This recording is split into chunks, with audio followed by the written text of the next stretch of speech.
140 करोड़ है। अगर 40 करोड़ गुलामी की बेड़ियों को तोड़ सकते हैं, अगर 40 करोड़ आजादी के सपने को पूर्ण कर सकते हैं, आजादी लेकर के रह सकते हैं, तो 140 करोड़ देश के मेरे नागरिक, 140 करोड़ मेरे परिवारजन अगर संकल्प लेकर के चल पड़ते हैं, एक दिशा निर्धारित करके चल पड़ते हैं, कदम से कदम मिलाकर, कंधे से कंधा मिलाकर अगर चल पड़ते हैं, तो चुनौतियां कितनी भी क्यों ना हो, अभाव की मात्रा कितनी ही तीव्र क्यों ना हो, संसाधनों के लिए जूझने की नौबत हो तो भी हर चुनौती को पार करते हुए हम समृद्ध भारत बना सकते हैं। हम 2047 विकसित भारत का लक्ष्य प्राप्त कर सकते हैं। अगर 40 करोड़ देशवासी अपने पुरुषार्थ से, अपने समर्पण से, अपने त्याग से, अपने बलिदान से आजादी दे सकते हैं, आजाद भारत बना सकते हैं, तो 140 करोड़ देशवासी उसी भाव से समृद्ध भारत भी बना सकते हैं। साथियों, वो एक समय था जब लोग देश के लिए मरने के लिए प्रतिबद्ध थे और आजादी मिली थी। आज ये समय है देश के लिए जीने की प्रतिबद्धता का। अगर देश के लिए मरने की प्रतिबद्धता आजादी दिला सकती है, तो देश के लिए जीने की प्रतिबद्धता समृद्ध भारत भी बना सकती है।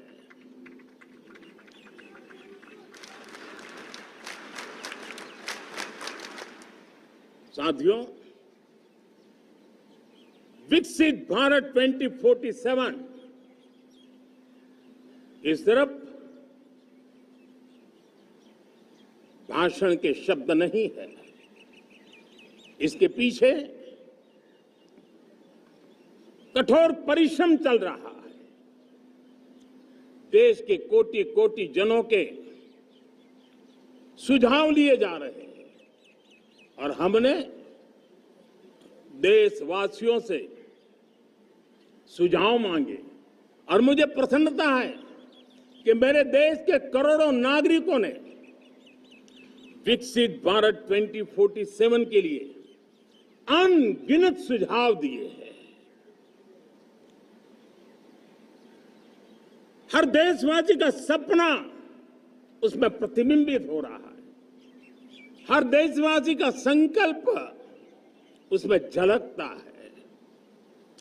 युवा हो, बुजुर्ग हो, गांव के लोग हो, शहर के लोग हो, किसान हो, कामदार हो, दलित हो, आदिवासी हो, पहाड़ों में रहने वाले लोग, शहरों में रहने वाले लोग हैं, हर किसी ने 2047 में जब देश आजादी का 100 साल मनाएगा, तब तक विकसित भारत के लिए अनमोल सुझाव दिए हैं।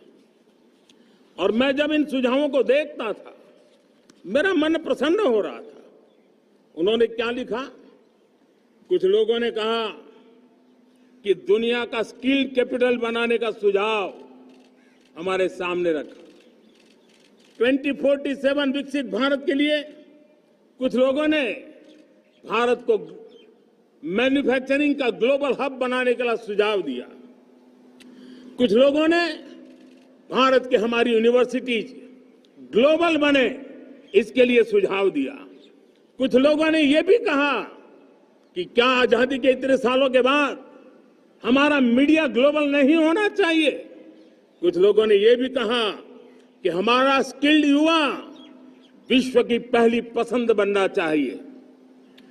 कुछ लोगों ने सुझाव दिया भारत को जल्द से जल्द जीवन के हर क्षेत्र में आत्मनिर्भर बनना चाहिए। कई लोगों ने सुझाव दिया कि हमारे किसान जो मोटा अनाज पैदा करते हैं, जिसको हम श्री अन्न कहते हैं, उस सुपर फूड को दुनिया के हर डाइनिंग टेबल पर पहुंचाना है। हमें विश्व के पोषण को भी बल देना है और भारत के छोटे किसानों को भी मजबूती देनी है। कई लोगों ने सुझाव दिया कि देश में स्थानीय स्वराज की संस्थाओं से लेकर के अनेक इकाइयां हैं, उन सब में गवर्नेंस के रिफॉर्म की बहुत जरूरत है। कई लोगों ने लिखा कि न्याय के अंदर जो विलंब हो रहा है उसके प्रति चिंता जाहिर की और ये भी कहा कि हमारे देश में न्याय व्यवस्था में रिफॉर्म की बहुत बड़ी जरूरत है। कई लोगों ने लिखा कि कई ग्रीनफील्ड सिटीज बनाने की अब समय की मांग है। किसी ने बढ़ती हुई प्राकृतिक आपदाओं के बीच शासन प्रशासन में कैपेसिटी बिल्डिंग के लिए एक अभियान चलाने का सुझाव दिया।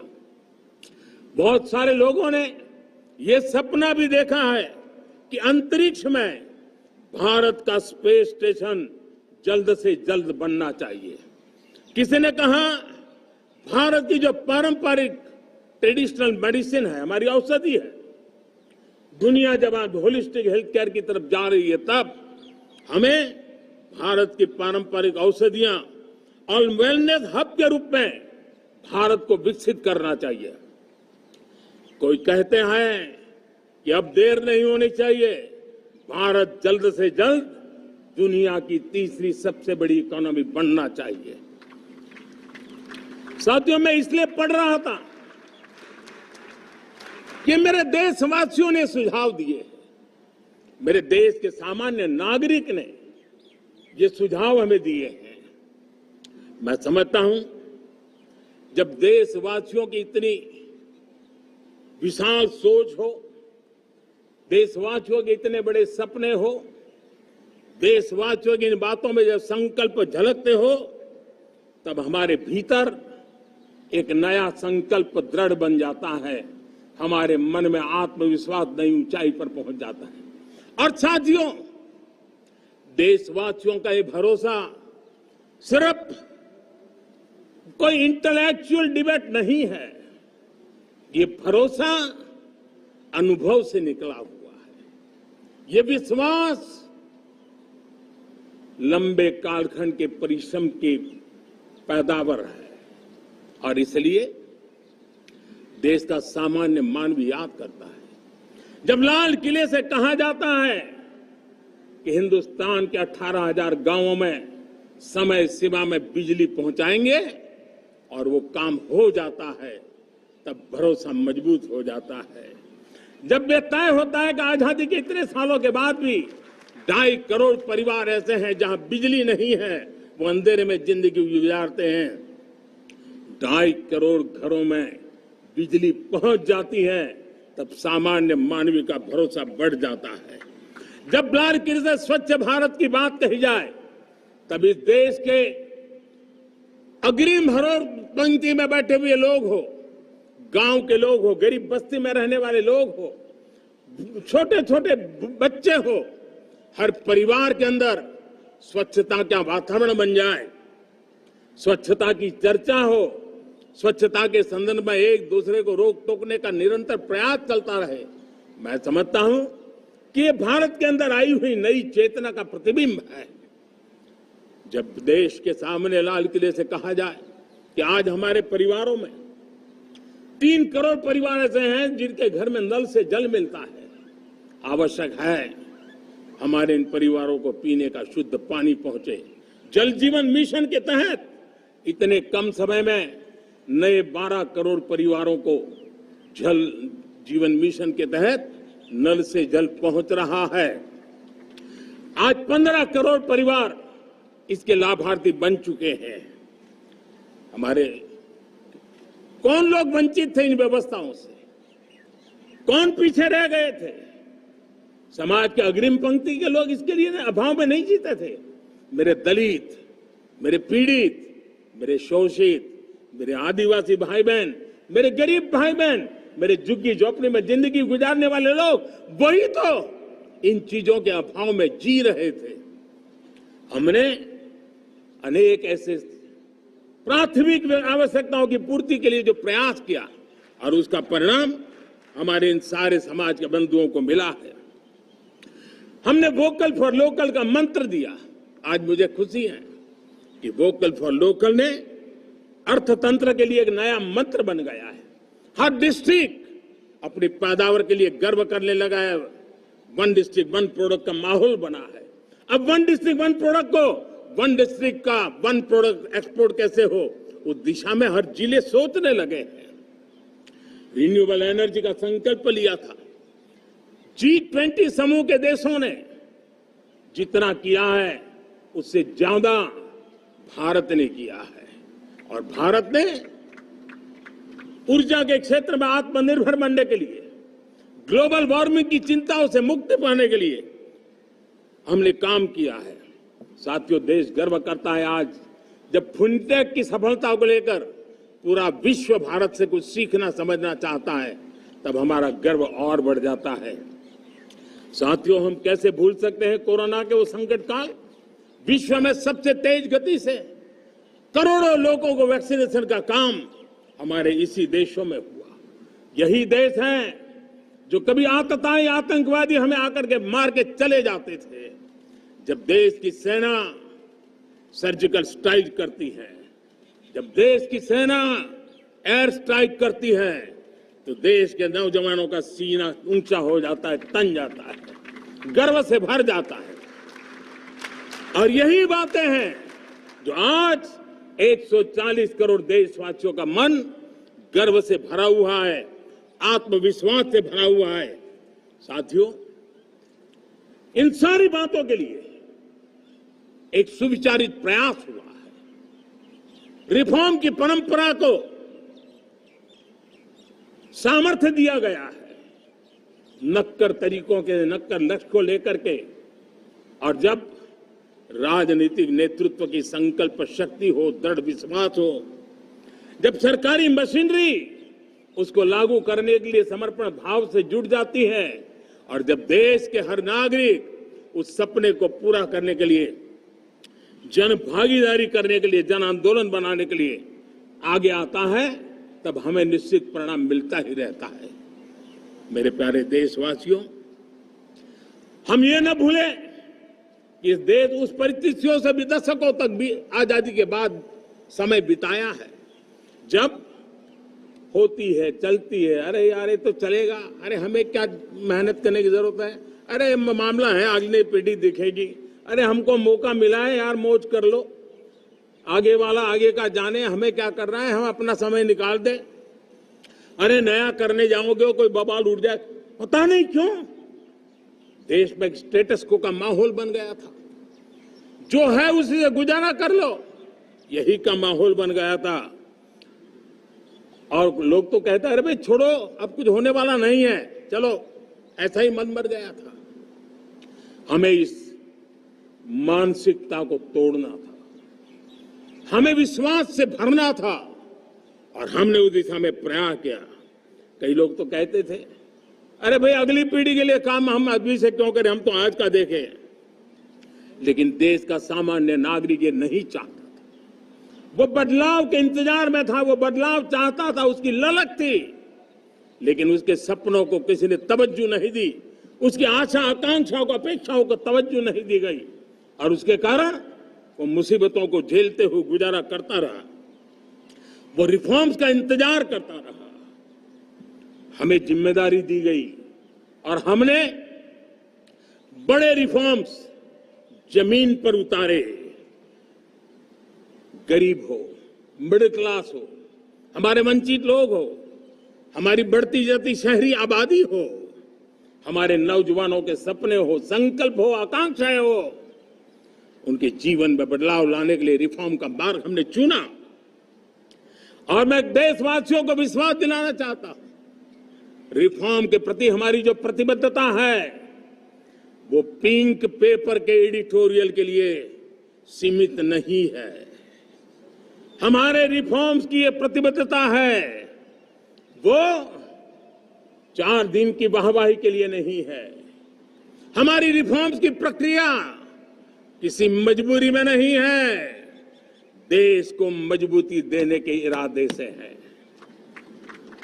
और इसलिए मैं आज कह सकता हूं, रिफॉर्म का हमारा मार्ग एक प्रकार से ग्रोथ की ब्लूप्रिंट बनी हुई है। ये हमारा रिफॉर्म, ये ग्रोथ, ये बदलाव, ये सिर्फ डिबेट क्लब के लिए, इंटेलेक्चुअल सोसाइटी के लिए, एक्सपर्ट लोगों के लिए सिर्फ चर्चा का विषय नहीं है। साथियों, हमने राजनीतिक मजबूरी के कारण नहीं किया है। हम जो कुछ भी कर रहे हैं वो राजनीति का भागा गुणा करके नहीं सोचते हैं। हमारा एक ही संकल्प होता है, नेशन फर्स्ट, नेशन फर्स्ट, राष्ट्र हित सुप्रीम। ये मेरा भारत महान बने, इसी संकल्प को लेकर के हम कदम उठाते हैं। साथियों, जब रिफॉर्म की बात आती है, एक लंबा परिवेश है। अगर मैं उसकी चर्चा में चला जाऊंगा तो शायद घंटों निकल जाएंगे, लेकिन मैं छोटा सा उदाहरण देना चाहता हूं। बैंकिंग क्षेत्र में जो रिफॉर्म हुआ, आप सोचिए बैंकिंग क्षेत्र का क्या हाल था। न विकास होता था, न विस्तार होता था, न विश्वास बढ़ता था। इतना ही नहीं, जिस प्रकार की कारनामे चले उसके कारण हमारे बैंक संकटों से गुजर रहे थे। हमने बैंकिंग सेक्टर को मजबूत बनाने के लिए अनेकविध रिफॉर्म्स किए और आज उसका कारण हमारी बैंक विश्व में जो इन्हीं गुने मजबूत बैंक के हैं उसमें भारतीय बैंकों ने अपना स्थान बनाया है। और जब बैंक मजबूत होती है ना, तब फॉर्मल इकोनॉमी की ताकत भी बढ़ती है। जब बैंक की व्यवस्था बन जाती है, जब सामान्य खास करके मध्यम वर्ग के परिवार की जो रिक्वायरमेंट होती है उसको पूरा करने की सबसे बड़ी ताकत बैंकिंग सेक्टर में होती है। अगर उसको होम लोन चाहिए, उसको व्हीकल का लोन चाहिए, मेरे किसान को ट्रैक्टर के लिए लोन चाहिए, मेरे नौजवानों को स्टार्टअप के लिए लोन चाहिए, मेरे नौजवानों को कभी पढ़ने के लिए, एजुकेशन के लिए लोन चाहिए, किसी को विदेश जाने के लिए लोन चाहिए, ये सारी बातें उसे संभव होती है। मुझे तो खुशी है कि मेरे पशुपालक भी, मेरे मछली पालन करने वाले भाई बहन भी आज बैंकों से लाभ ले रहे हैं। मुझे खुशी है मेरे रेहड़ी पटरी वाले लाखों भाई बहन आज बैंक से साथ जुड़ करके अपनी नई ऊंचाइयों को प्राप्त कर रहे हैं और विकास की दिशा में वो भागीदार बन रहे हैं। हमारे एमएसएमई, हमारे लघु उद्योग के लिए तो बैंक एक सबसे बड़ी सहायक होती है। उसको रोजमर्रा पैसों की जरूरत होती है अपने नित्य मर्जी पर प्रगति के लिए, और उस काम को हमारी मजबूत बैंकों के कारण संभव हुआ है। साथियों, दुर्भाग्य से हमारे देश में आजादी तो मिली, लेकिन लोगों को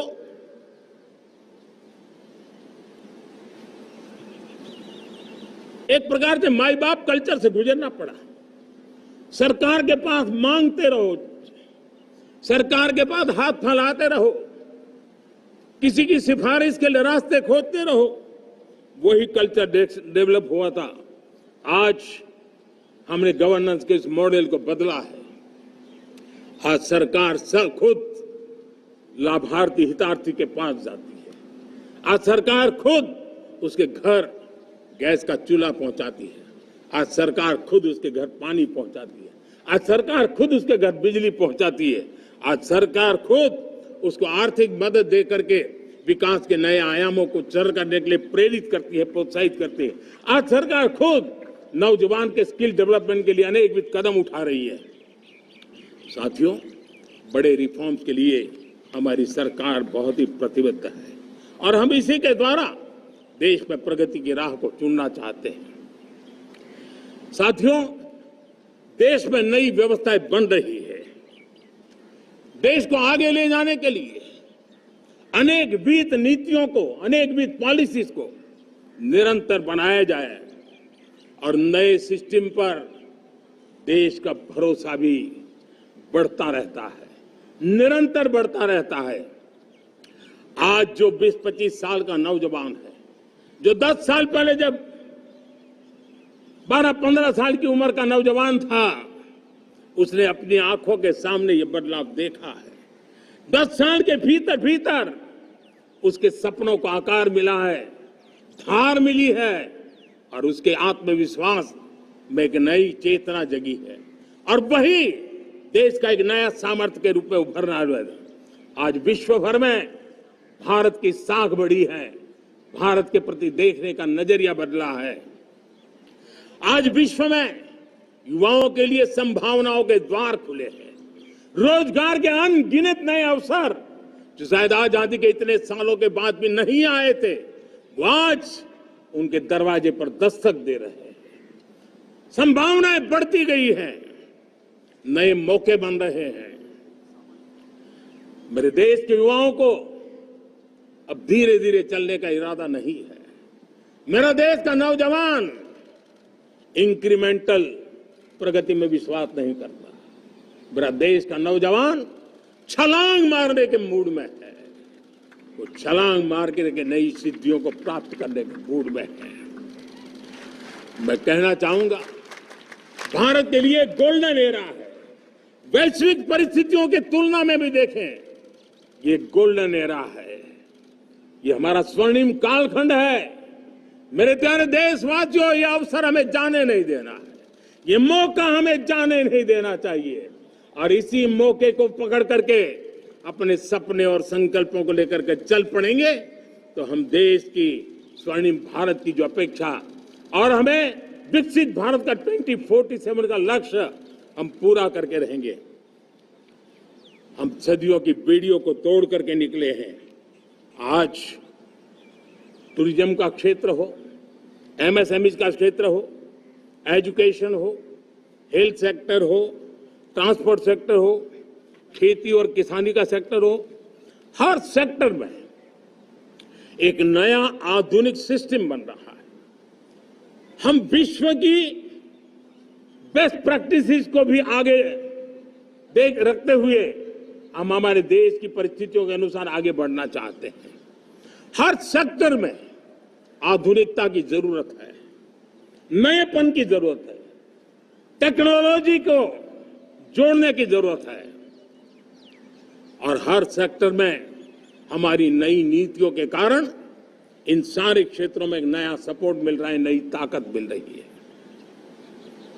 हमारे सारे अवरोध हटे, हमारी बंदी से दूर हो, हम पूरे सामर्थ्य के साथ चल पड़े, खिल उठे, सपनों को पा करके रहे, सिद्धि को हम अपने निकट देखें, हम आत्मसात करें, उस दिशा में हम चलना है।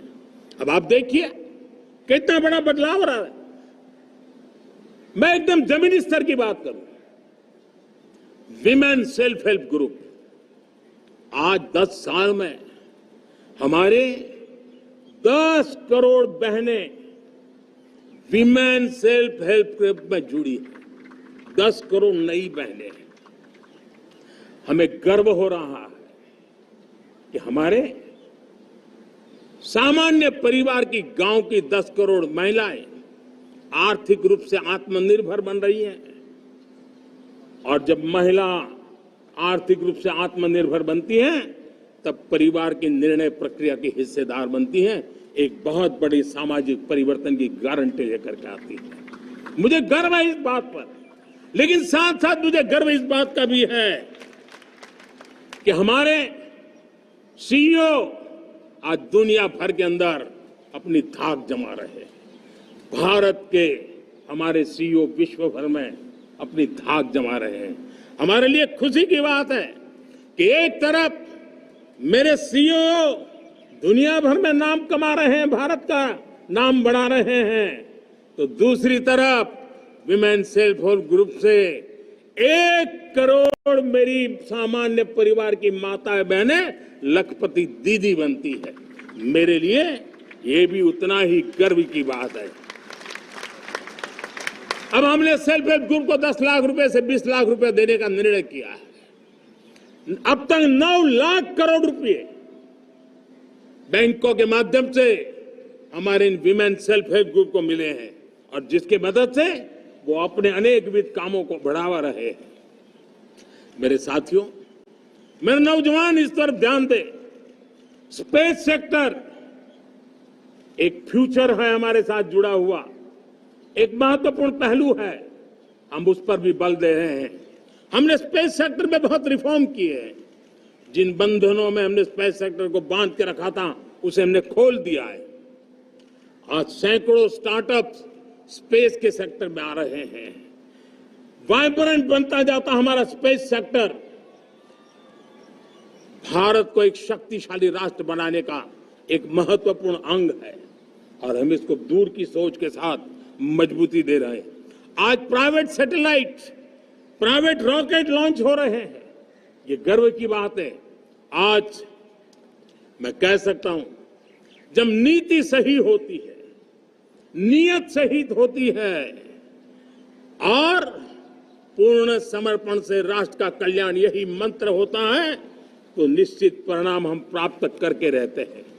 मेरे प्यारे देशवासियों, आज देश में नए अवसर बने, तब मैं कह सकता हूं दो चीजें और हुई जिसने विकास को एक गति दी है, विकास को एक नई छलांग दी है। और ये है, पहला है आधुनिक इंफ्रास्ट्रक्चर का निर्माण। हमने इंफ्रास्ट्रक्चर को आधुनिक बनाने की दिशा में बहुत बड़े कदम उठाए हैं। और दूसरी तरफ सामान्य मानव के जीवन में जो बाधाएं हैं, ईज ऑफ लिविंग का हमारा जो सपना है, उस पर भी हमने उतना ही बल दिया है। पिछले एक दशक में अभूतपूर्व इंफ्रास्ट्रक्चर का विकास हुआ है। रेल हो, रोड हो, एयरपोर्ट हो, पोर्ट हो, ब्रॉडबैंड कनेक्टिविटी हो,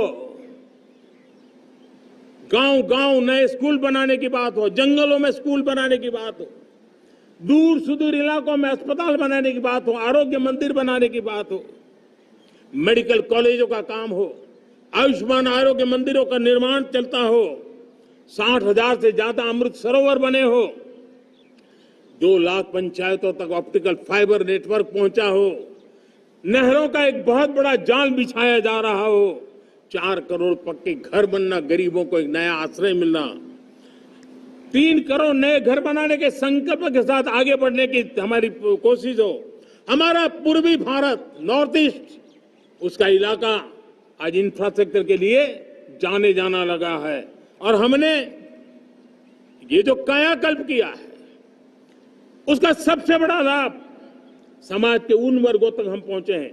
जब ग्रामीण सड़कें वहां बनी है जिनकी तरफ कोई देखता नहीं था, जिस इलाकों को नहीं देखता था, जिन गांवों को नहीं देखता था, दलित हो, पीड़ित हो, शोषित हो, वंचित हो, पिछड़े हो, आदिवासी हो, जंगल में रहने वाले हो, दूर सुदूर पहाड़ों में रहने वाले हो, सीमावर्ती स्थान पर रहने वाले हो, हमने उनकी आवश्यकता की पूर्ति की है। हमारे मछुआरे भाई बहनों की आवश्यकताओं को पूरा करना, हमारे पशुपालकों के जीवन को बदलना, एक प्रकार से सर्वांगीण विकास का प्रयास हमारी नीतियों में रहा, हमारी नीयत में रहा है, हमारे रिफॉर्म में रहा है, हमारे कार्यक्रमों में रहा है, हमारी कार्यशैली में रहा है। और उस सबसे बड़ा लाभ मेरे युवाओं को होता है। उनको नए नए अवसर मिलते हैं, नए नए क्षेत्र में कदम रखने का उसके लिए संभावनाएं बन जाती है। और वही तो सबसे ज्यादा रोजगार दे रहा है। और सबसे ज्यादा रोजगार प्राप्त करने का अवसर इन्हीं समय में उनको मिला है। हमारा जो मध्यम वर्गीय परिवार है, मध्यम वर्गीय परिवार को क्वालिटी ऑफ लाइफ, वो स्वाभाविक उसकी अपेक्षा रहती है। वो देश के लिए बहुत देता है, तो देश का भी दायित्व है कि उसकी जो क्वालिटी ऑफ लाइफ पे जो उसकी अपेक्षाएं हैं, सरकार की कठिनाइयों से मुक्ति की उसकी जो अपेक्षाएं हैं, उसको पूर्ण करने के लिए हम निरंतर प्रयास करते हैं। और मैंने तो सपना देखा है कि 2047 जब विकसित भारत का सपना होगा, तो उसकी एक इकाई ये भी होगी कि सामान्य मानव के जीवन में सरकार की दखलें कम हो, जहां सरकार की जरूरत हो वहां अभाव न हो, और जहां सरकार की बेकारण प्रभाव भी न हो, इस प्रकार की व्यवस्था पर हम प्रतिबद्ध हैं। मेरे प्यारे देशवासियों, हम छोटी छोटी जरूरतों पर भी ध्यान देते हैं, हम छोटी छोटी आवश्यकताओं पर ध्यान देते हैं और उसको लेकर हम चलते हैं। चाहे हमारे गरीब का घर का चूल्हा जलता रहे, गरीब की मां को कभी आंसू पी करके सोना न पड़े, और इसके लिए मुफ्त इलाज की योजना हमारी चल रही है। बिजली, पानी, गैस अब सैचुरेशन के मूड पर है, और जब हम सैचुरेशन की बात करते हैं वो 100% होता है। जब सैचुरेशन होता है तो उसको जातिवाद का रंग नहीं लगता है। जब सैचुरेशन होता है तो उसमें पांथिकता का रंग नहीं लगता है। जब सैचुरेशन का मंत्र होता है तब सच्चे अर्थ में सबका साथ सबका विकास का मंत्र साकार होता है। लोगों के जीवन में सरकार की दखल कम हो, उस दिशा में हमने हजारों कंप्लायंसेस के लिए सरकार सामान्य मानवी पर बोझ डालती थी, उन सारे कंप्लायंसेस को दूर किया। हमने देशवासियों के लिए 1,500 से ज्यादा कानूनों को खत्म कर दिया, ताकि कानूनों की जंजाल के अंदर देशवासियों को फंसना न पड़े। हमने छोटी छोटी गलतियों के कारण ऐसे कानून बने थे, उनको जेल में अंदर धकेल दिया जाए। हमने उन छोटे छोटे कारणों से जेल जाने के जो परंपराएं थी, उन सारे कानूनों को नष्ट कर दिया और उसको कानूनों को जेल भेजने के प्रावधान को व्यवस्था से बाहर कर दिया है। आज हमने जो आजादी की विरासत के गर्व की बात हम जो करते हैं, सदियों से हमारे पास जो क्रिमिनल लॉ थे, आज हमने उसको नए क्रिमिनल लॉ, जिसको हमने न्याय संहिता के रूप में, और जिसके मूल में दंड नहीं पर नागरिक को न्याय, इस भाव को हमने प्रबल बनाया है। ईज ऑफ लिविंग बनाने के लिए देशव्यापी मिशन में काम करें। हर लेवल पर मैं सरकार के प्रतिनिधियों का आह्वान करता हूं। मैं जनप्रतिनिधि, वो किसी भी दल के क्यों न हो, किसी भी राज्य के क्यों न हो, सबसे आग्रह करता हूं कि हमने एक मिशन मोड में ईज ऑफ लिविंग के लिए कदम उठाने चाहिए। मैं हमारे युवाओं को, प्रोफेशनल्स को, सबको मैं कहना चाहता हूं, आप अपने स्थान पर जहां पर आपको छोटी छोटी दिक्कतें होती है, आप उसके सॉल्यूशन को लेकर के सरकार को चिट्ठी लिखते रहिए। सरकार को बताइए कि बिना कारण की कठिनाई आए उसको दूर करने से कोई नुकसान नहीं है। मैं पक्का मानता हूं आज सरकारें संवेदनशील है। हर सरकार, स्थानीय स्वराज्य की संस्था होगी या राज्य सरकार होगी या केंद्र सरकार होगी, उसको तवज्जो देगी। गवर्नेंस में रिफॉर्म्स, ये हमें विकसित भारत 2047 के सपने के लिए हमने उसको जोर लगा करके आगे बढ़ाना होगा, ताकि सामान्य मानवी के जीवन में अवकाश ही अवकाश पैदा हो, रुकावटें खत्म ही खत्म होती चली जाए। नागरिकों का डिग्निटी ऑफ सिटीजन, नागरिकों के जीवन में सम्मान मिले। डिलीवरी के संबंध में कभी किसी को ये कहने की मोहब्बत ना आया कि ये तो मेरा हक था, मुझे मिला नहीं, उसको खोजना न पड़े। सरकार के गवर्नेंस में डिलीवरी सिस्टम को और मजबूती चाहिए। आप देखिए, देश में जब हम रिफॉर्म की बात करते हैं, आज देश में करीब करीब 3 लाख संस्थाएं काम कर रही है, चाहे पंचायत हो, नगर पंचायत हो, नगर पालिका हो, महानगर पालिका हो, यूटी हो, स्टेट हो, डिस्ट्रिक्ट हो, केंद्र, छोटी मोटी 3 लाख करीब करीब इकाइयां हैं। अगर ये हमारे 3 लाख इकाइयों को मैं आज आह्वान करता हूं कि अगर आप साल में अपने स्तर पर जिन चीजों की जरूरत है सामान्य मानवी के लिए, 2 रिफॉर्म करें। ज्यादा नहीं कह रहा हूं मेरे साथियों, एक पंचायत हो, एक राज्य सरकार हो, कोई विभाग हो, सिर्फ 1 साल में 2 रिफॉर्म और उसको जमीन पर उतारे। आप देखिए, हम देखते ही देखते 1 साल में करीब करीब 25-30 लाख रिफॉर्म कर सकते हैं। जब 25-30 लाख रिफॉर्म हो जाए, तब सामान्य मानवी का विश्वास कितना बढ़ जाएगा, उसकी शक्ति राष्ट्र को नई ऊंचाई पर ले जाने में कितनी काम आएगी। और इसलिए हम अपने स्तर पर होती है चलती से मुक्ति पाकर के बदलावों के लिए आगे आए, हिम्मत के साथ आगे आए। और सामान्य मानवी की जरूरत, छोटी छोटी जरूरत होती है, पंचायत लेवल पर भी वो मुसीबतें झेल रहा है, उन मुसीबतों से हम मुक्ति दिलाएं तो मुझे पक्का विश्वास है कि हम सपनों को पार कर सकते हैं। मेरे प्यारे देशवासियों, आज देश आकांक्षाओं से भरा हुआ है। हमारे देश का नौजवान नई सिद्धियों को चूमना चाहता है, नए नए शिखरों पर वो कदम रखना चाहता है और इसलिए हमारी कोशिश है हर सेक्टर में कार्य को हम गति दें, तेज गति दें और उसके द्वारा पहले हम हर सेक्टर में नए अवसर पैदा करें। दूसरा, ये बदलती हुई व्यवस्थाओं के लिए जो सपोर्टिव इंफ्रास्ट्रक्चर चाहिए, उन इंफ्रास्ट्रक्चर पर हम बदलाव के मजबूती देने की दिशा में काम करें। और तीसरी बात है, नागरिकों की मूलभूत सुविधाओं के विषय में हम प्राथमिकता दें, उसको बल दें। इन तीनों भारत में एक एस्पिरेशनल सोसाइटी का निर्माण किया है और उसके परिणाम स्वरूप आज समाज खुद एक विश्वास से भरा हुआ है। हमारे देशवासियों की आकांक्षाएं, उनके एस्पिरेशंस, हमारे नौजवानों की ऊर्जा हमारे देश के सामर्थ्य के साथ जोड़ करके हम आगे बढ़ने की एक ललक लेकर के चल रहे हैं। मुझे विश्वास है रोजगार और स्वरोजगार नए रिकॉर्ड के अवसर पर हम काम किया है। प्रति व्यक्ति आज आय दोगुनी करने में हम सफल हुए हैं। ग्लोबल ग्रोथ में भारत का योगदान बड़ा है। भारत का एक्सपोर्ट लगातार बढ़ रहा है। विदेशी मुद्रा भंडार लगातार बढ़ा हुआ है, पहले से 2 गुना पहुंचा है। ग्लोबल संस्थानों का भारत के प्रति भरोसा बढ़ा है।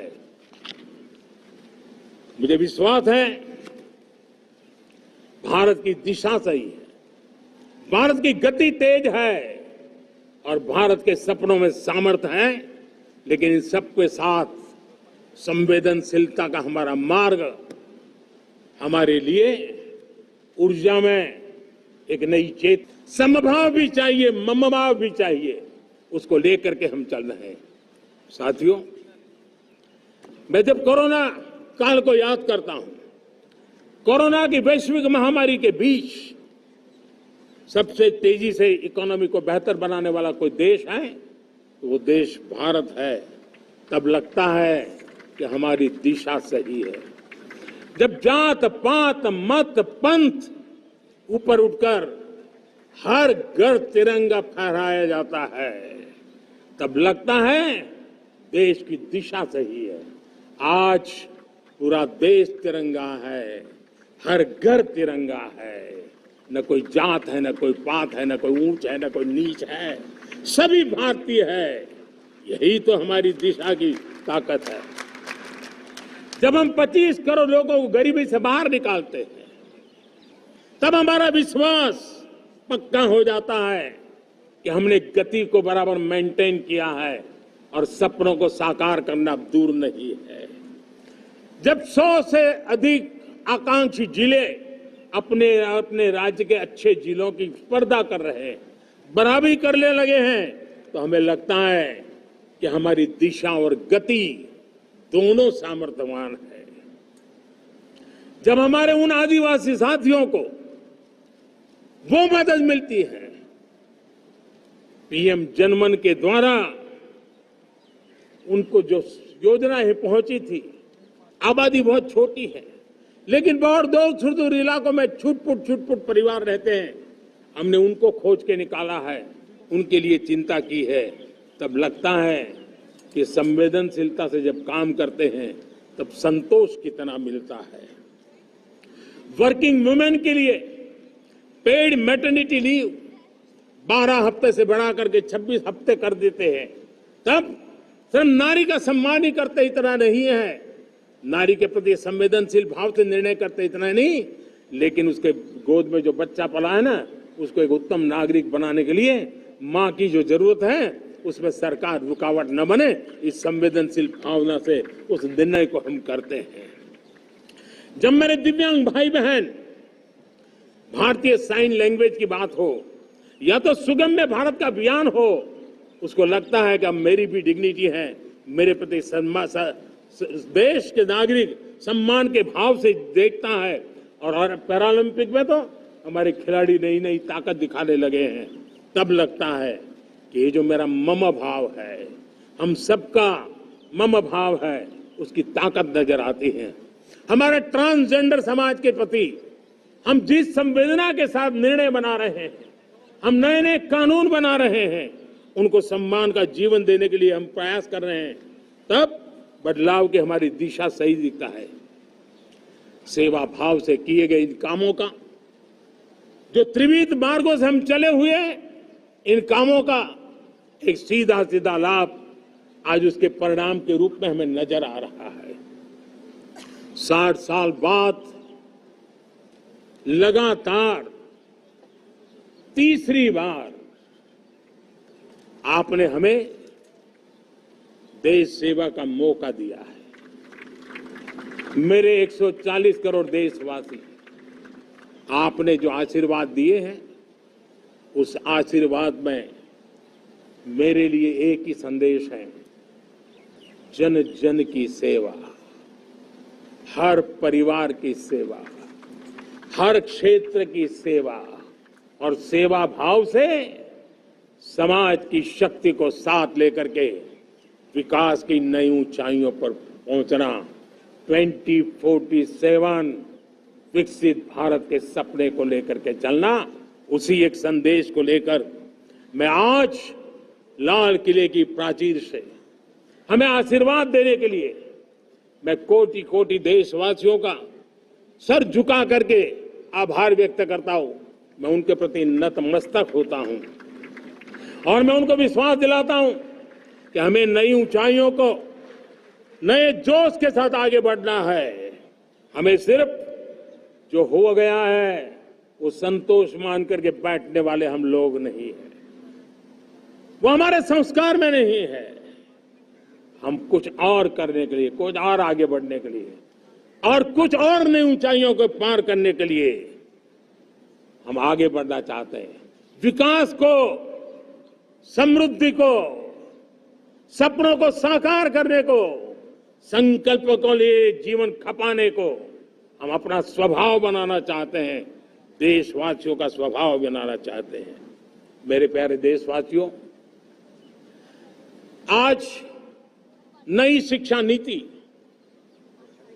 बहुत एक मात्रा में कई राज्यों ने उसको अच्छा इनिशिएटिव लिए हैं और उसके कारण आज एक 21वीं सदी के अनुरूप हमारी शिक्षा व्यवस्था को जो हम बल देना चाहते हैं और विकसित भारत के सपने के लिए जिस प्रकार से मानव समूह तैयार करना चाहते हैं, नई शिक्षा नीति बहुत बड़ी भूमिका अदा।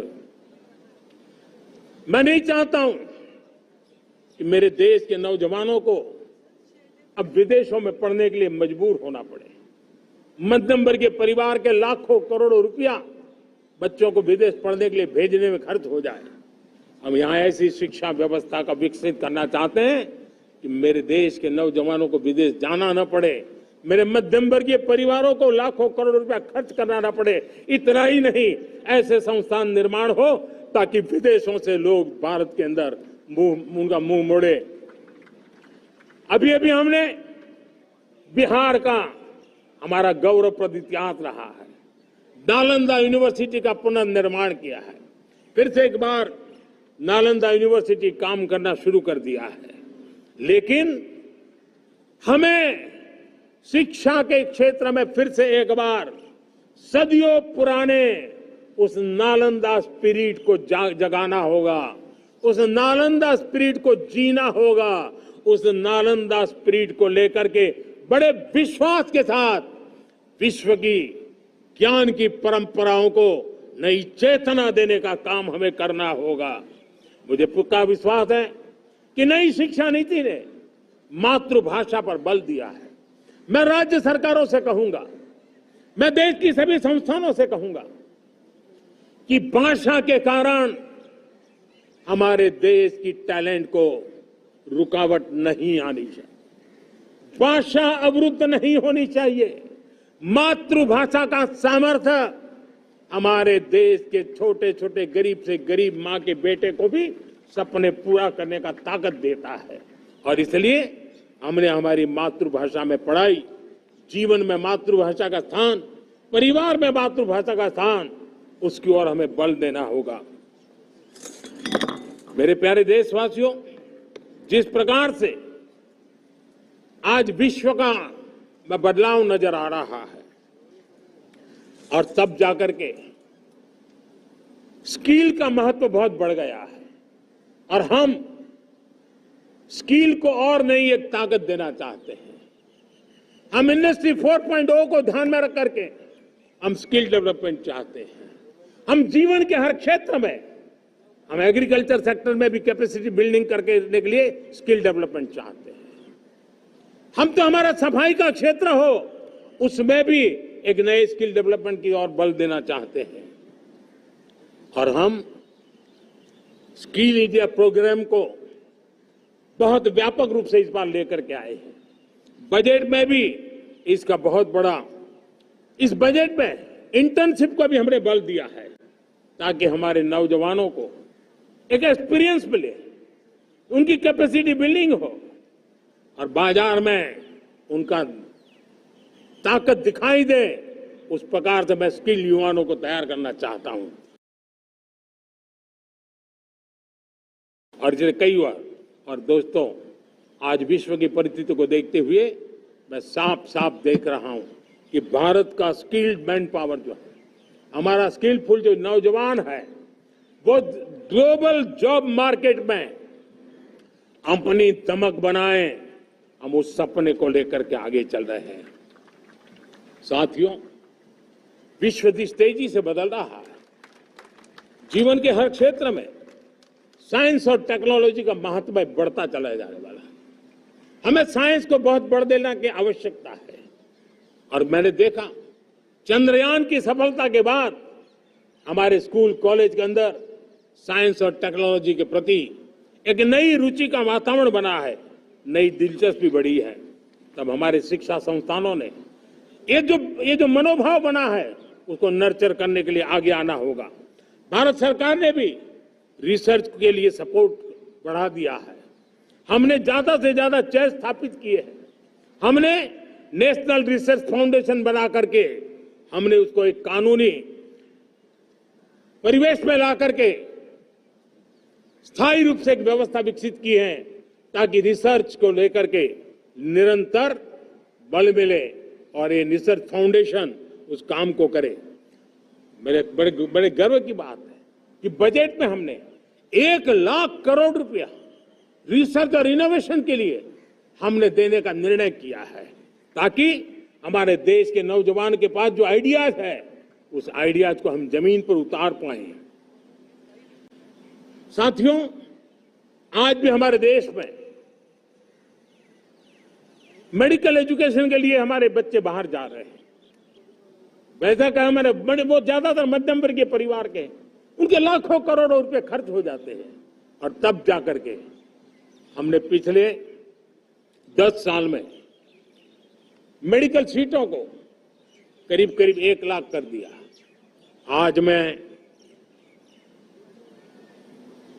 करीब 25,000 युवा हर साल विदेश में मेडिकल एजुकेशन के लिए जाते हैं और ऐसे ऐसे देश में जाना पड़ रहा है, कभी कभी तो मैं सुनता हूं तो हैरान हो जाता हूं। और इसलिए हमने तय किया है कि अगले 5 साल में मेडिकल लाइन में 75,000 नई सीटें बनाई जाएगी। मेरे प्यारे देशवासियों, विकसित भारत 2047 वो स्वस्थ भारत भी होना चाहिए और जो